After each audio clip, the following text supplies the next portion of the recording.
Okay, lesson 14, Strumbo 1. In this lesson, we're going to use the D7 chord and the G chord, and we've got a few different strum patterns. So let me demonstrate how this one goes, and then you can try.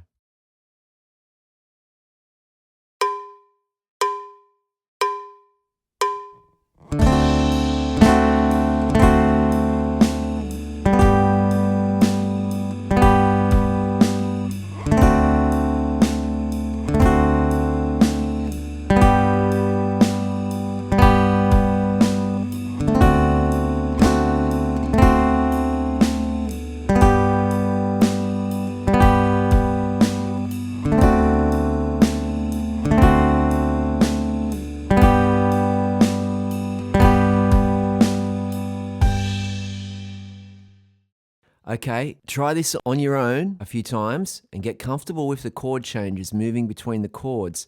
And once you can do this, you'll be ready to try playing along with the band and using those backing tracks. I'll see you in the next lesson.